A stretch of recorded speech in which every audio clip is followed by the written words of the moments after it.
Welcome to the Manders Mindset podcast. Here you'll find both monologue and interviews of entrepreneurs, coaches, healers, and a variety of other people, where your host Amanda Russo will discuss her own mindset and perspective and her guest mindset and perspective on the world around us. Manders and her guests will help explain to you how shifting your mindset will shift your life. Welcome back to Manders Mindset, where we explore the power of shifting your mindset to shift your life. I'm here today with Sam Mitchell, and he is the host of the podcast, Autism Rocks and Rolls, and I am so excited to be here with him today, and we are going to delve down his journey. Thanks for joining me, Sam. Hey, good to be here, buddy. So can you take us down memory lane a little bit? Tell us about childhood, upbringing. Childhood was getting born on July 21st, 2002, and then pretty much getting diagnosed with ADHD off the bat. And then also at 4 years old, I was diagnosed with autism just because I was showing the classic symptoms, such as not making eye contact when my name was being told, and also not liking loud noises such as fireworks. But now I'm a pyromaniac, so it works well for me. You're a what maniac now? Pyro. What is that? Just a guy who likes fireworks. Now, you didn't like fireworks before, but you do now. Yep. Just because of the noise level. I had sensory issues back then. I still do to a point. Now it's just mainly in the t-shirt format. I like my clothes getting wet because of the way it feels. When did you notice the change in the sensory? The change really came after I liked rock and roll music when I was growing up. That's what really helped me get the shift out of, okay, loud noises are really bad, to, oh, loud noises are really cool. So you started looking at it differently after enjoying hearing rock music. Yes, ma'am. And how did you discover rock music? When did you get into that? I think I was trying to find music to listen to on my headphones, and that's how I discovered it, was just scrolling through the channels. Can you tell us a little bit about schooling for you, how education was? Well, let's see. The staff was great. The students stunk because of dealing with exclusion. I got bullied a lot, got sat back with pencils for no reason. So yay on that. And then I also wasn't really placed in a special education classroom. It was more of, all right, I'm going to go to the resource room, which is a float pass, which means you would do the thing for the day, such as a lecture, a notes taking, then go to the resource room to get help for what you're doing, like help with your math homework. Do you feel like that helped you? Mm-hmm. I want to make it through school if I did it. And now you said you dealt with a lot of bullying. Was there anything that helped you push through that? The way I got through it was just trying to ignore them and go through the day, and trying to be around the one friend I did have as much as I can. The friend you said that you did have, how'd you make that friend? Kindergarten, school. It was literally, he dropped his backpack. Want me friends? Okay. And at the time when it was kids, we didn't have that social awareness of, oh, this might be a dangerous person. And he wasn't. And then you guys became friends. And was he somebody you were friends with for a lot of time in school? Yeah, we still are. That's awesome. He's now a brother to me, so he's been sticking around me my whole life. Shockingly. That's amazing, though, that you had support that you could lean on while in school. It is amazing. I find it helpful. Now, I'm curious, when did you start the podcast? It started, I joined my high school's media club, and I fell in love with it so much, I decided to start my own podcast. I didn't wait till college to expand my media skills, so I decided to start my own to learn on my own. And that was when Autism Rocks and Rolls was born. Great example is I never heard of StreamYard or Riverside until I started the podcast. Okay. And now you started the podcast. Were you still in high school? Yes, ma'am. I was, let's see, junior. So you were young. Yeah, young blood, I guess. And how long ago was that? Well, I'm not a math guy, so you might do the math. So it was in 2019. So I guess I can do the math real quickly. About 5 years. Yeah, I think I was about, either 16 or 17. So that's a long time. Now, not everybody does podcasting for that long. How have you been able to stick with it? I've been able to stick with it because there's more to it. So it's not just a podcast, it's a nonprofit with a 501c3 federal corporation. There's a board members of 6. I'm an event planner in Indiana, which is where I'm from. We just got done with our Breakfast with Santa last month.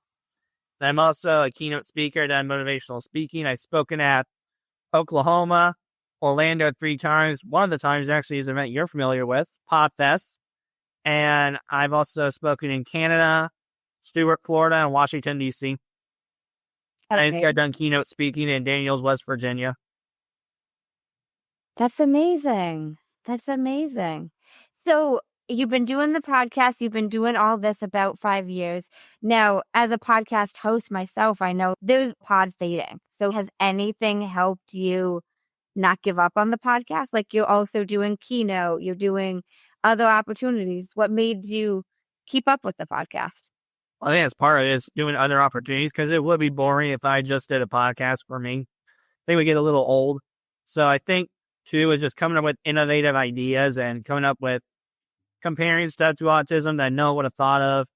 And I think with just me in particular, there's a lot of directions you can go with that topic. That's true. Would you say you dealt with any difficulties with starting the podcast? Well, audio engineering, it's one. I'm not no audio engineer, so trying to pull in the plugs and trying to figure out where the cords go. I had to call in my advisor from Media Club to be like, hey, I want to come over here and set this up because I have no idea what I'm doing. I'm smart, but not that smart. I gotcha. But again, you had that support system that you could lean on for support and to help you. Mm-hmm. That's really awesome. You know, you mentioned on your podcast, I listened to an episode, but you mentioned something about a pivot point in life and how we often have those. Yes, that was the fishing one. I remember that one. Hey, I like fishing. You can't go wrong with fishing in the sea. Not in the river mainly. But right. So I think in life, what I was trying to say is we all have pivot points, which to me is moments where you have an aha. It's different for everybody. Yours could be when you realize you don't have to please someone to live a good life. That was mine. But then there are others.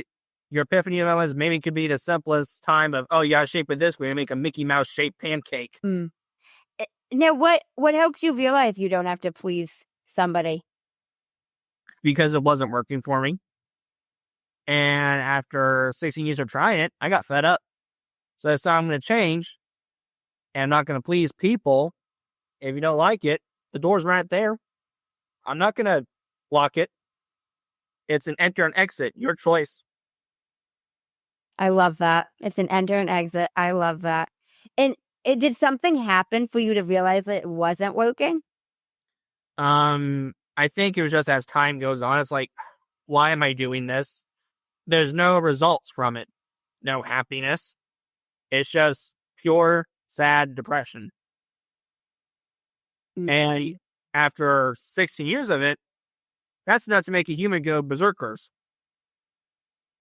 That makes a lot of sense. So you made that shift to stop people pleasing just because it just wasn't working.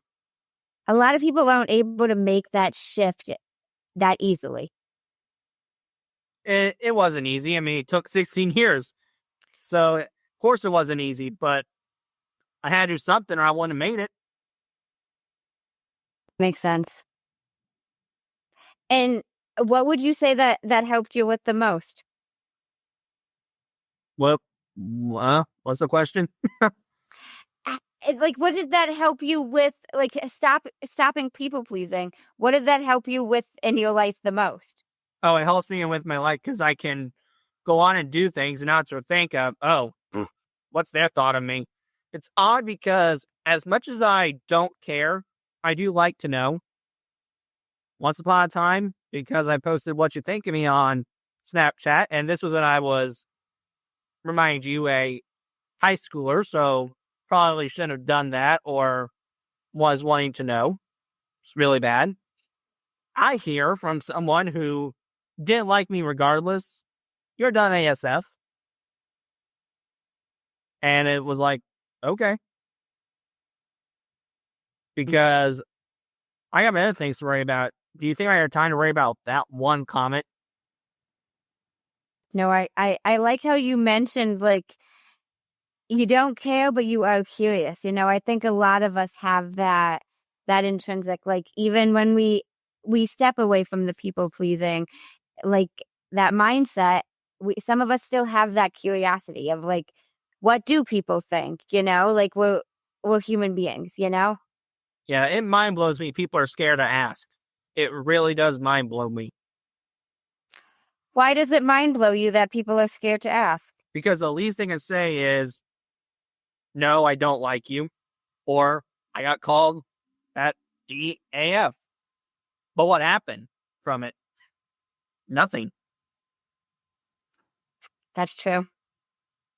Nothing literally happens if you get called dumb AF. Nothing happens. Other than you made one enemy. Who cares? There's a whole other people who say you're smart AF. That's so true. I love that. You know, something I say that's a little similar, a little different, but, like, if you don't ask, the answer is always no.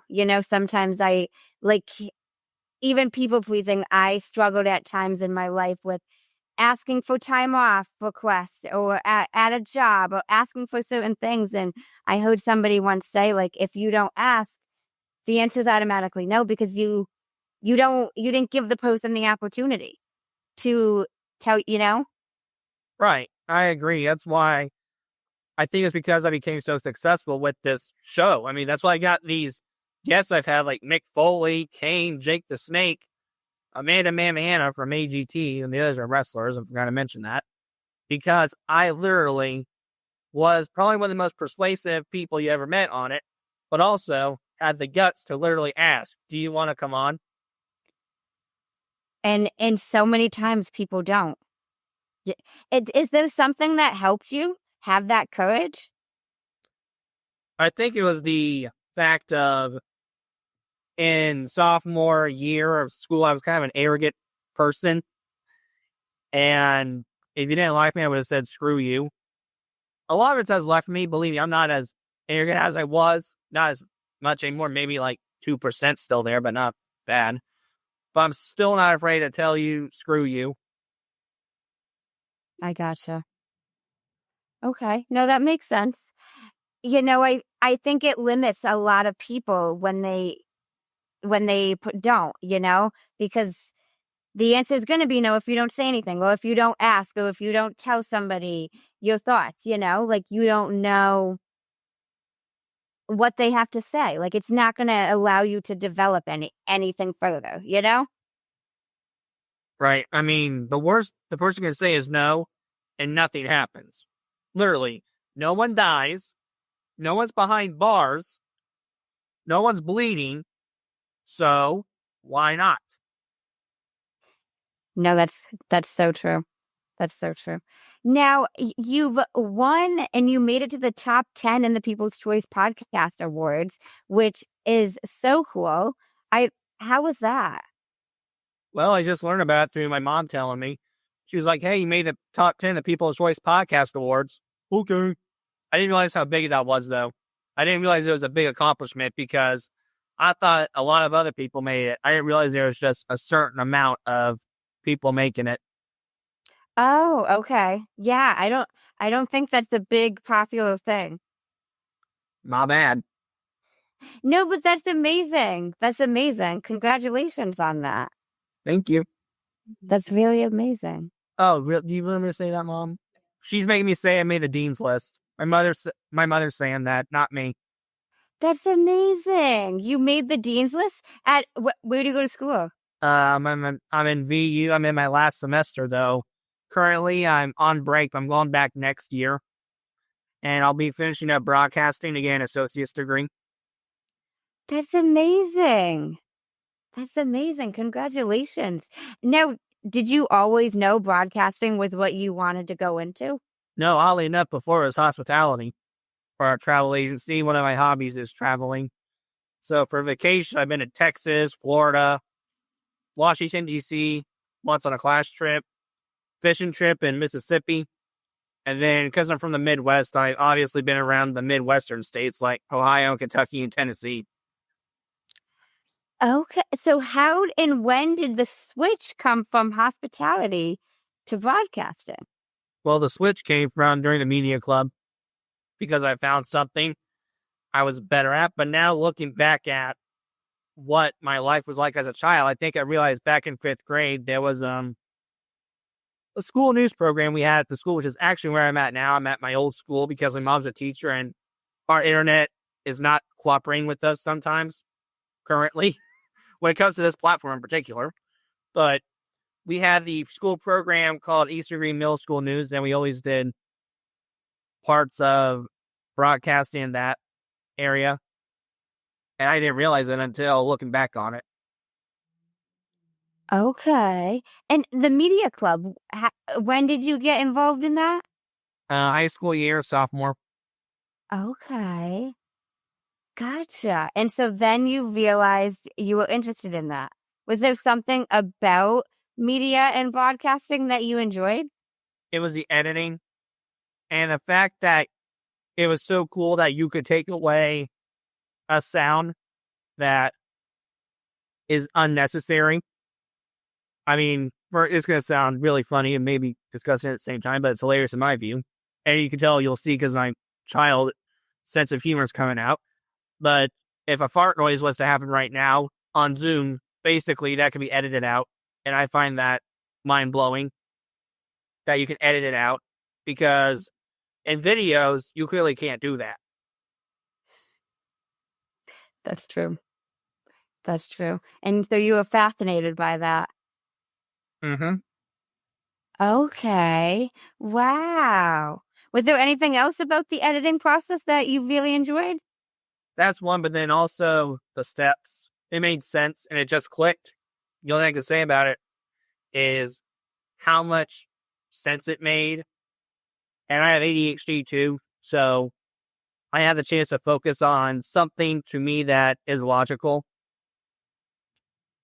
Okay. So you actually finally sit still for once. Let's put it that way.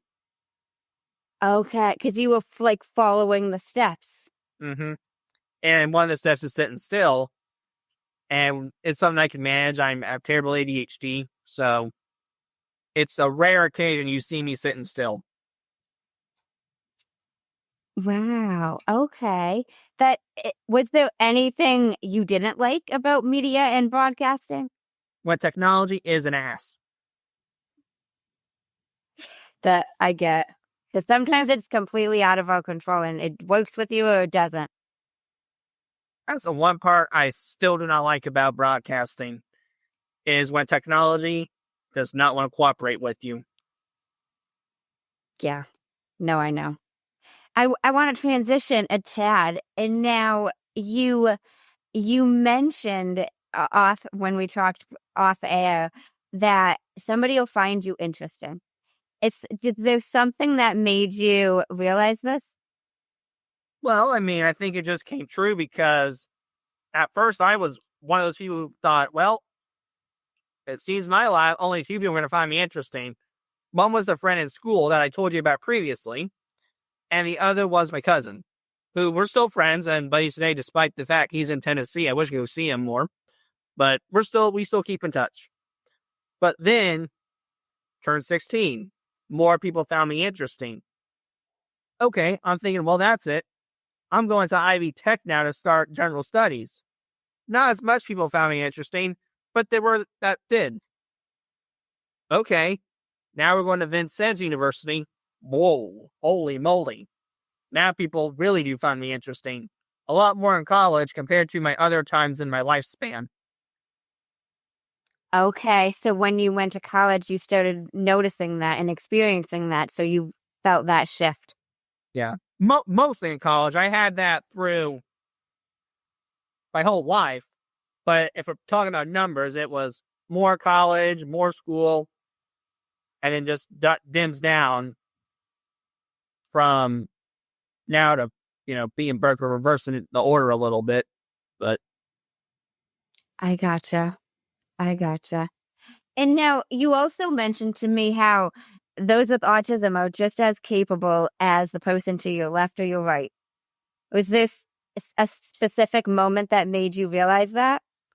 well, I just think it's the truth. I mean, it's so stupid that there are people with autism who get ridiculed for doing nothing, and yet society even hasn't given them a chance. Are you kidding me? That's not fair nor right. I don't care who you are. Everybody should have a chance. Period. Yeah. No, I completely agree. You don't I, come out of the womb and say, oh, this person doesn't get a chance. That's not how this world works. Or at least America. no, that's so true. Have you heard of a man named Jay Shetty? No, ma'am, I am not. He's a motivational speaker. He's an author. He's got a podcast. His podcast is called On Purpose. He ends his podcast with 2 segments, and I end my podcast with those as well. Okay. The first segment is the many sides to us, and there's 5 questions that need to be answered in 1 word each. Oh, one word each. Well, because I'm talking, that might be a little hard, but I'll try. What is 1 word someone who was meeting you for the first time would use to describe you as? Mysterious. Interesting. What is 1 word someone who knows you extremely well would use to describe you? Maybe a thinker. What is 1 word you'd use to describe yourself?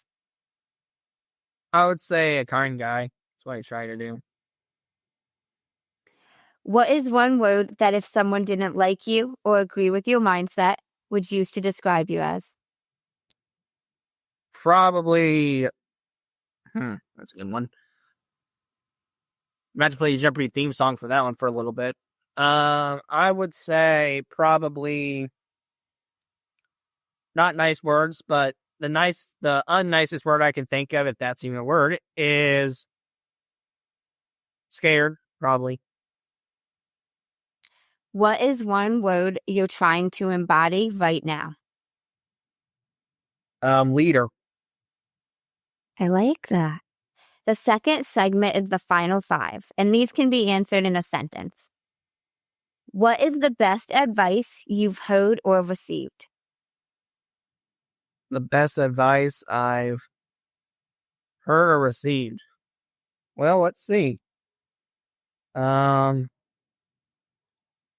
on. I think it's just true. It's from a song. Let It Die by 3 Days Grace. It's not fair when you see I didn't try. And it's so aggravating to experience it over and over again. But I can only do what I can do. So why is that the best advice? I think it's just true. Really. And I believe it's probably the best advice I've got. Because I think it goes back to finding someone interesting. Because it's not fair. But then there's the second part, it's like, I just don't care about you anymore. It's saying, okay, I hit the brick, but do I care? No. I just don't care about you anymore, and I'm moving my butt on. Am I hurt? Yeah, but I'm going still. Who cares? Yeah, I get that. What is the worst advice you've heard or received?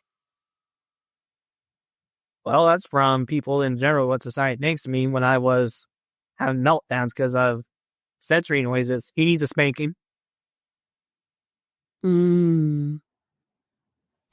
What is something that you used to value that you no longer value?